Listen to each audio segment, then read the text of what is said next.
안녕 친구들, 오늘도 예배 잘 드렸죠? 자, 이제 그럼 전도사님과 공과 공부를 한번 해보도록 하겠습니다. 자, 오늘은 구가 말씀으로 승리해요 입니다. 오늘 외울 말씀은 시편 119편 113절 말씀입니다. 우리 같이 한번 읽어볼까요? 시작! 내가 두 마음 품는 자들을 미워하고 주의 법을 사랑하나이다. 아멘. 자, 여기에 빈칸에 우리 들어갈 말이 뭘까요? 내가 무엇을 품는 자들을 미워하고, 네, 맞아요. 두 마음 품는 자들을 미워하고, 무엇을 사랑하나이다? 네, 주의 법을 사랑하나이다. 라고 적으면 되겠습니다. 자, 이 밑에 열린 터에 사람을 찾아라. 라고 돼 있어요. 그림을 잘 살펴보고 그림 안에 모두 몇 명의 사람이 숨어 있는지 빈칸에 숫자를 써보세요. 라고 돼 있네요. 그냥 나무 같은데 여기에 사람 얼굴이 있다고 하네요. 여러분, 한번 잘 보고 한번 찾아보세요. 네, 여러분 다 찾으셨나요? 총 몇 명의 사람이 있죠? 10명의 사람이 있습니다. 자, 여기 보세요, 여러분. 이렇게 하면은 사람 얼굴이 있는 거 보여요, 여러분? 사람 얼굴. 눈, 코, 입. 그죠? 이런 사람들이 지금 10명이나 있는 거예요. 자, 언뜻 봐서는 그냥 나무 그림 같지만 자세히 보니까 이렇게 사람 얼굴이 그려져 있는 그림이라는 것을 우리가 알 수 있게 되죠.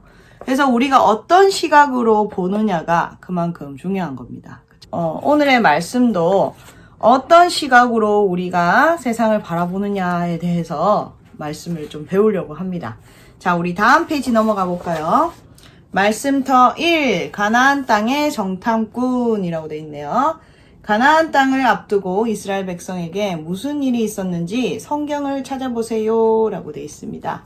자, 첫 번째 문제 한번 볼까요? 모세를 따라 이스라엘 백성은 어디에 도착했나요? 민수기 12장 16절 우리 한번 찾아보겠습니다. 자, 같이 읽어볼까요? 시작! 그 후에 백성이 하세롯을 떠나 바란 광야에 진을 치니라. 아멘. 지금 보면은 백성들이 어디에 도착했다고요? 맞아요. 바란 광야라는 곳에 도착을 했습니다. 자, 이곳에서 하나님께서 모세에게 어떤 명령을 하셨냐면은 가나안 땅을 정탐할 정탐꾼들을 보내라고 하셨어요. 그런데 보낼 때 몇 명을 보내라고 하셨냐면은 각 지파마다 한 명씩을 선발해서 보내라고 하셨습니다. 여러분, 이스라엘은 몇 지파가 있죠? 네, 맞습니다. 12지파가 있죠. 자, 그러면 몇 명의 정탐꾼들이 이 가나안 땅을 정탐하러 떠났을까요? 네, 맞습니다. 바로 12명의 정탐꾼들이 이 가나안 땅을 정탐하러 떠났습니다. 그 내용이 민수기 13장 1절에서 16절 말씀에 있어요. 여러분 한번 읽어보시고 여기에다가 12명이라고 적으면 되겠습니다. 세 번째 문제 한번 볼까요? 모세가 그들에게 말한 명령은 무엇이었나요? 자, 민수기 13장 17절에서 20절 말씀 우리 한번 읽어볼까요? 시작! 모세가 가나안 땅을 정탐하러 그들을 보내며 이르되 너희는 네겝 길로 행하여 산지로 올라가서 그 땅이 어떠한지 정탐하라. 곧 그 땅 거민이 강한지 약한지 많은지 적은지와 그들이 사는 땅이 좋은지 나쁜지와 사는 성읍이 진영인지 산성인지와 토지가 비옥한지 메마른지 나무가 있는지 없는지를 탐지하라. 담대하라. 또 그 땅의 실과를 가져오라 하니 그때는 포도가 처음 익을 즈음이었더라. 아멘. 자, 이 말씀을 보면 모세가 이 정탐꾼들에게 한 명령을 보면은 첫 번째로 그 땅에 거민이 강한지 약한지 많은지 적은지라고 적혀 있는 걸 봐서 사람을 파악하라라는 명령을 한 것을 볼 수 있어요. 두 번째로는 그들이 사는 땅이 좋은지 나쁜지, 사는 성읍이 진영인지 산성인지, 토지가 비옥한지 메마른지, 나무가 있는지 없는지 이걸 봐서는 땅을 정탐하라는 명령을 한 것을 알 수 있습니다. 그리고 마지막으로 그 땅의 실과, 그러니까 열매를 가져오라고 했죠. 그래서 열매 이렇게 적으면 되겠네요. 자, 다음 문제. 선발된 사람들은 이 땅에서 며칠 동안 무엇을 했나요? 민수기 13장 25절 말씀 한번 볼까요? 시작! 40일 동안 땅을 정탐하기를 마치고 돌아와 라고 되어 있습니다. 자, 뭐 했다고 나와 있죠? 40일 동안 정탐 이렇게 적으면 되겠네요. 이 12명의 정탐꾼들은 모세의 명령대로 사람과 땅을 정탐하고 또 열매를 가져오는 그런 일을 했습니다. 40일 동안이나 좀 긴 시간이었죠. 자, 여러분, 이 가나안 땅은 하나님께서 이스라엘 백성에게 약속한 땅이었습니다. 그쵸? 땅이 어떠했는지 한번 적어볼까요, 여러분? 하나님이 약속하신 땅은 땡땡땡땡 한 곳이에요. 하나님이 약속하신 땅은 비옥하고 아름답고 젖과 꿀이 흐르는 곳이라고 말씀에 나와 있습니다. 한번 적어보세요, 여러분. 자, 그럼 다음 페이지 한번 가볼까요? 말씀터 2. 나누어진 바는. 첫 번째 문제. 땅을 보고 온 12정탐꾼은 사람들에게 어떻게 보고했을까요? 12명의 보고는 별표, 그리고 10명의 보고는 동그라미, 그리고 2명의 보고는 네모로 표시해보세요. 라고 되어 있네요. 자, 12명의 정탐꾼이 똑같은 땅을 보고 왔지만 10명의 보고와 또 2명의 보고는 달랐죠. 자, 우리가 말씀으로 확인을 해보겠습니다. 민수기 13장 30절에서 33절 말씀 읽어볼까요? 시작! 갈렙이 모세 앞에서 백성을 조용하게 하고 이르되 우리가 곧 올라가서 그 땅을 취하자 능히 이기리라. 하나 그와 함께 올라갔던 사람들은 이르되 우리는 능히 올라가서 그 백성을 치지 못하리라. 그들은 우리보다 강하니라 하고 이스라엘 자손 앞에서 그 정탐한 땅을 악평하여 이르되 우리가 두루 다니며 정탐한 땅은 그 거주민을 삼키는 땅이요 거기서 본 모든 백성은 신장이 장대한 자들이며 거기서 네피림 후손인 아낙 자손의 거인들을 보았나니 우리는 스스로 보기에도 메뚜기 같으니 그들이 보기에도 그와 같았을 것이니라. 자, 그리고 민수기 14장 1절에서 10절 말씀은 여러분이 한번 읽어보셨으면 좋겠어요. 10명의 정탐꾼들은 지금 뭐라고 했습니까? 가나안 땅이 너무나 큰 성이고 그곳에 안악자손과 같은 너무나 큰 거인 같은 사람들이 살고 있기 때문에 우리는 그 사람들 앞에서 메뚜기와 같은 존재다 라고 얘기하고 있습니다. 자, 그래서 성과 메뚜기 그리고 거인을 동그라미로 표시하면 되겠어요. 자, 그리고 2명의 정탐꾼 갈렙과 여호수아는 어땠습니까? 그곳의 사람들이 비록 클지라도 하나님이 말씀하시고 약속하신 땅이기 때문에 그들은 우리의 밥이다 이렇게 얘기했습니다. 그래서 이 언약궤 하나님의 말씀 그리고 밥 그리고 하나님의 능력을 보여주는 이 구름 모양을 이 네모로 표시하면 되겠어요. 그리고 열매들은 12명이 전부 다 보고 온 거겠죠. 그래서 요거 2개는 별표를 하면 되겠네요. 자, 두 번째 문제 볼까요? 10명의 정탐꾼과 이스라엘 백성의 결과는 민수기 14장 23절 내가 그들의 조상들에게 맹세한 땅을 결단코 보지 못할 것이요 또 나를 멸시하는 사람은 한 사람도 그것을 보지 못하리라. 자, 36절에서 37절 말씀도 보겠습니다. 시작! 모세의 보냄을 받고 땅을 정탐하고 돌아와서 그 땅을 악평하여 온 회중이 모세를 원망하게 한 사람 곧 그 땅에 대하여 악평한 자들은 여호와 앞에서 재앙으로 죽었고 라고 되어 있네요.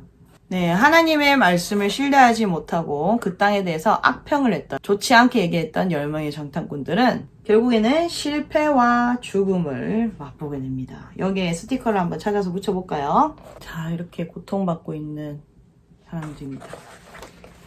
자, 반대로 2명의 정탐꾼의 결과는 민수기 14장 24절 말씀과 38절 말씀 보겠습니다. 먼저 24절 말씀 시작! 그러나 내 종 갈렙은 그 마음이 그들과 달라서 나를 온전히 따랐은즉 그가 갔던 땅으로 내가 그를 인도하여 드리리니 그의 자손이 그 땅을 차지하리라. 아멘. 또 38절 말씀 시작! 그 땅을 정탐하러 갔던 사람들 중에서 오직 눈의 아들 여호수아와 여분네의 아들 갈렙은 생존하니라. 아멘. 네, 2명의 정탐꾼 여호수아와 갈렙은 어떤 결과를 맞게 되죠? 네, 맞아요. 승리와 기쁨이라고 적으면 되겠습니다. 여기에도 스티커를 한번 붙여볼게요. 자, 승리의 기쁨을 만끽하고 있는 여호수아와 갈렙을 볼 수 있어요. 자, 밑에 문제 한번 볼까요? 2가지 반응과 2가지 결과가 일어난 이유는 무엇일까요? 보기의 단어를 이용해 이야기해보세요.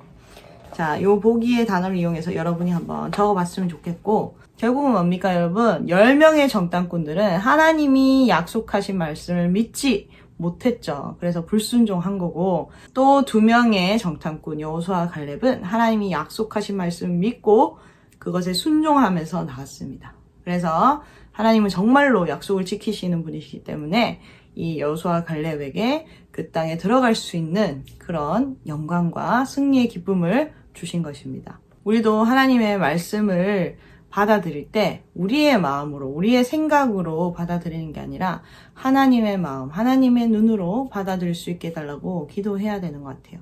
그래야지 정말로 하나님이 주시는 승리의 기쁨을 맛볼 수 있을 것 같습니다. 자, 이제 그럼 마지막 페이지 한번 넘어가 볼게요. 3터 승리의 법칙. 첫 번째 문제, 이스라엘 백성의 모습 속에서 배울 수 있는 승리의 법칙이 있어요. 모세의 마지막 모습과 여호수아의 유언이 어떠한지 성경을 찾고 빈칸을 채워보세요. 이스라엘 두 명의 대표적인 지도자 모세와 여호수아의 마지막 이 모습을 보면서 우리가 이들의 승리의 법칙을 한번 찾아보도록 하겠습니다. 신명기 34장 10절에서 12절 말씀 읽어볼까요? 시작! 그 후에는 이스라엘의 모세와 같은 선지자가 일어나지 못하였나니 모세는 여호와께서 대면하여 아시던 자요. 여호와께서 그를 애굽 땅에 보내사 바로와 그의 모든 신하와 그의 온 땅의 모든 이적과 기사와 모든 큰 권능과 위엄을 행하게 하심에 온 이스라엘의 목전에서 그것을 행한 자이더라. 아멘. 자, 모세는 어떤 사람이라고 나와 있나요? 말씀에서. 네, 맞아요. 오직 말씀을 따라 행한 자라고 나와 있습니다. 행한 자라고 한번 적어볼까요, 여러분? 모세는 하나님의 말씀에 온전히 순종했던 그런 지도자였습니다. 그리고 그를 이어서 지도자가 되었던 여호수아는 어떤 모습이었을지 한번 찾아볼까요? 여호수아 24장 14절에서 15절 말씀 읽어보도록 하겠습니다. 시작! 그러므로 이제는 여호와를 경외하며 온전함과 진실함으로 그를 섬기라. 너희의 조상들이 강 저쪽과 애굽에서 섬기던 신들을 치워버리고 여호와만 섬기라. 만일 여호와를 섬기는 것이 너희에게 좋지 않게 보이거든 너희 조상들이 강 저쪽에서 섬기던 신들이든지 또는 너희가 거주하는 땅에 있는 아모리 족속의 신들이든지 너희가 섬길 자를 오늘 택하라. 오직 나와 내 집은 여호와를 섬기겠노라 하니. 여호수아의 마지막 유언에 보면은 여호수아가 어떤 말을 남긴 것을 보게 되나요? 오직 하나님만 어떻게 하라고요? 네, 맞아요. 섬기라 라고 되어 있습니다. 네, 이렇게 모세와 여호수아 이 승리한 사람들의 법칙을 하나님의 말씀을 행하고 또 오직 하나님만을 섬기는 것이었습니다. 자, 우리 친구들도 그렇게 할 수 있겠죠? 자, 그럼 여기에다가 이 왕관 스티커를 한번 붙여볼까요? 여러분도 모세와 여호수아처럼 하나님의 말씀을 행하고 또 하나님만을 섬겨서 이렇게 승리하는 사람이 되었으면 좋겠습니다. 마지막으로 보든 이야기를 듣고 문제에 답해보세요 라고 되어 있습니다. 자, 전도사님이 여러분에게 보든의 이야기를 한번 전해주도록 하겠습니다. 1887년에 태어난 윌리엄 보든은 억만장자의 아들로 태어났다고 합니다. 정말로 모든 것을 가질 수 있는 그렇게 부유한 가정에서 자랐다고 해요. 그래도 이 보든은 매일 기도와 성경 읽기를 빠지지 않을 만큼 신실한 크리스찬이었다고 해요. 그런데 보든이 고등학교를 졸업하자마자 보든의 부모님께서 그에게 세상을 좀 알 수 있는 눈을 키우라고 세계 여행을 보내줬대요. 와, 부자니까 세계 여행도 보내준다, 그죠? 세계 여행을 하던 중에 보든이 아시아와 중동 지역을 보면서 그곳에서 하나님을 믿지 못하는 사람들을 너무나 많이 보게 되고 또 여러 가지 힘든 상황 가운데 고통받는 사람들을 보면서 마음이 너무나 아픈 것을 경험하게 되었다고 합니다. 그래서 그 불쌍한 사람들을 위해서 기도하면서 선교를 가겠다고 결심을 했다고 합니다. 세계 여행을 마치고 돌아온 보든이 귀국을 해서 아버지의 말씀을 따라서 예일 대학이라는 아주 유명한 대학교에 들어가게 되었어요. 그리고 신입생 시절에 그는 한 친구와 함께 아침마다 성경을 읽고 기도하는 모임을 시작했습니다. 보든이 4학년이 되자 이 기도 모임이 아주 크고 왕성해져서 이곳저곳에서 기도 모임이 많아지게 되었다고 해요. 그런데 슬프게도 이쯤에 보든의 아버지가 돌아가시게 됩니다. 아까 전에도 얘기했지만 보든의 아버지는 엄청난 억만장자였다고 했죠. 그래서 보든은 엄청난 유산을 상속받았지만 이 예일 대학교를 졸업한 후에 보든은 모든 그런 유산을 포기하고 중국으로 선교를 떠나게 됩니다. 보든은 열심히 정말로 선교를 했습니다. 그런데 이집트 카이로라는 지역에서 척수막염이라는 병에 걸리게 되어서 25밖에 안 되는 그 나이에 이 세상을 떠나게 되었습니다. 이 청년의 죽음은 세계의 신문과 여러 가지 뉴스로 퍼져나가게 되었어요. 그리고 그의 성경책에 남겨져 있던 그의 말도 이 많은 사람들에게 도전과 감동을 주었습니다. 그 말이 무엇이었냐면은 남김없이 다 드릴 것입니다. 결코 후퇴하지 않을 것입니다. 결코 후회하지 않을 것입니다. 이 세 가지 말에 보면은 이 보든이 얼마나 복음 전도에 절실했고 열심히 있었는가를 우리가 알 수가 있어요. 여러분 어때요? 억만장자의 아들로 태어났으면 너무나 좋겠죠, 여러분? 그럼에도 불구하고 억만장자의 아들로 태어났지만 돈보다도 하나님의 말씀을 우선시 여기고 복음을 전하는 그 사역, 하나님의 사역에 가장 가치를 둔 보든의 삶은 너무나 아름답고 귀한 삶이라는 것을 우리가 보게 됩니다. 여러분도 이런 삶을 살아갈 수가 있을까요? 저는 충분히 여러분이 그렇게 살아갈 수 있다고 생각합니다. 자, 여기 밑에 보면은 보든의 좌우명이 있습니다. 하나님의 말씀에 따라 남김없이 후퇴 없이 후회 없이 살겠습니다. 그렇다면 여러분은 어떤 좌우명을 가지고 살 것인지 한번 적어볼까요? 진정한 승리를 얻기 위해서 나는 어떻게 살겠습니다. 한번 적어보는 시간을 가졌으면 좋겠습니다. 자, 그럼 제가 기도하고 오늘 본과 공부 시간을 마치도록 하겠습니다. 하나님 감사합니다. 오늘 12명의 정탐꾼의 이야기를 통해서 하나님의 말씀을 믿고 또 순종하는 그 삶이 진정한 승리의 삶이라는 것을 배웠습니다. 우리가 이 세상을 바라보고 내 삶을 바라볼 때 나의 생각과 편견으로 바라보는 것이 아니라 하나님의 말씀의 기준이 되어서 하나님의 눈으로 바라볼 수 있도록 주님 도와주세요. 그리고 무엇보다도 이 세상의 어떠한 것보다도 하나님의 말씀을 가장 귀한 것으로 여기며 늘 하나님의 말씀을 행하고 오직 하나님만을 섬기는 자들이 될 수 있도록 주님 도와주세요. 예수님의 이름으로 기도드립니다. 아멘.